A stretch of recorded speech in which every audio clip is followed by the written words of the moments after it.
But there were some enormous challenges in organizational life, and the old methods weren't working anymore to deal with those challenges. You know, for example, at that time, problem solvers were thinking in transitional thought processes and not thinking more broadly. They weren't thinking in transformational thought processes. They were thinking like, well, if you set a goal, you can go from A to B to C, and then you're at the goal. And not thinking about the intervening variables.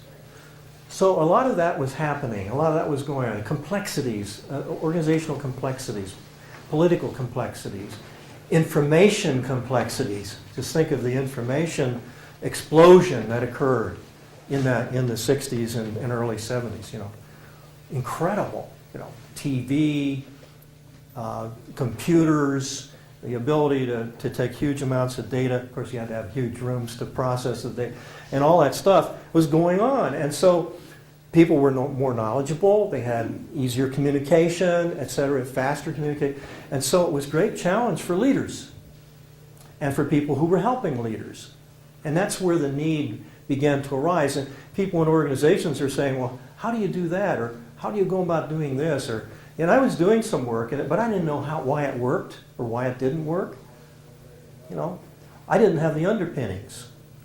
But there were others who had that had the academic backgrounds, but didn't know what to do with it in this new venue. That's what I was talking about. Those were the needs. Is that what you were asking? Or? Absolutely. Okay. And I would just follow the question and say, would you, so given today and the date that we're at, 2009, would you describe those needs as being the same, or have they shifted? I would describe them as being enormously magnified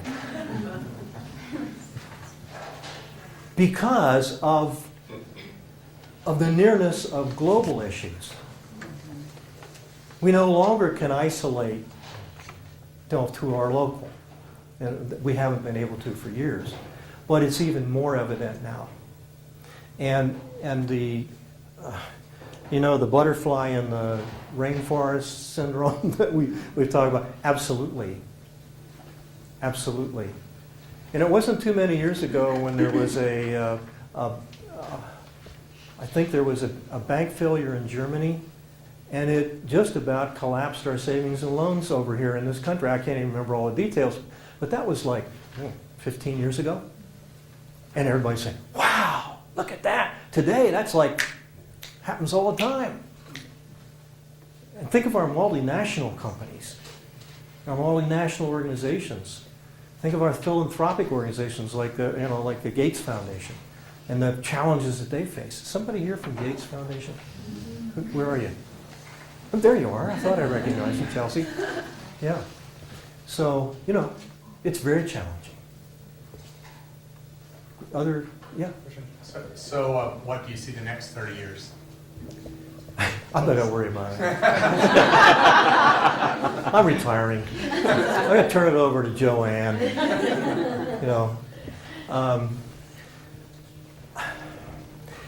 I think in the next 30 years, there will be a rediscovery of the critical importance of building trusting relationships as a crucial factor in the success of our organizations. I think we have gone away from that with our technology.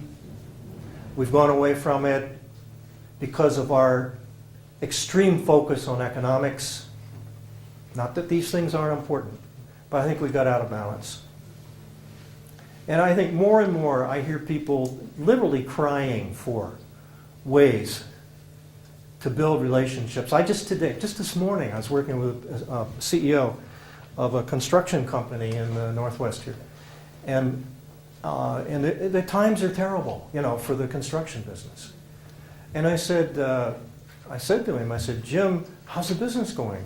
I hadn't seen him in about 3 weeks, and I knew we were working on some marketing sales thing. I said, how's it going?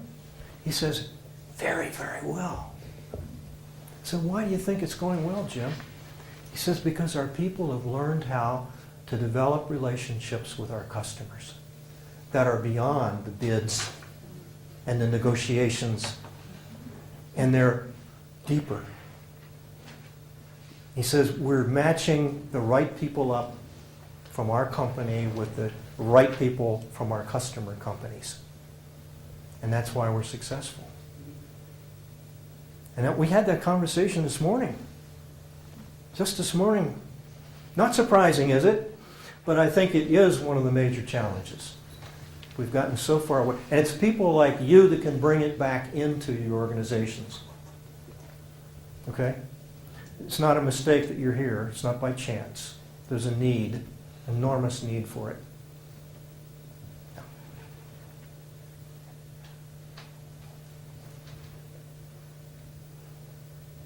What else is on the menu? Well, menu, I should have mentioned that. I appreciated those two questions. They're challenging questions. I hope that you can find your way to the evening of the 20th of October. I have no idea what we're going to be doing yet, but I do know that the people who will be there, Roger Harrison and Jeff Bellman, and my dear, dear friend from so long, Marv Weisbord, will have much to say about the subject that you're asking about. And I hope I have a few things to say too at that time. I want to finish what I have to say this evening by saying that this program that you're entering is actually a living memorial. It's a living memorial to, I mentioned these names, Gordon Lippett, Ron Lippett, Bob Menzel, Virginia Satir, Malcolm Knowles, Eva Schindler Raymond, Willis Harmon. That's a name you probably hadn't heard before, but he was one of the founders of the Noetic Institute, Noetic Science Institute.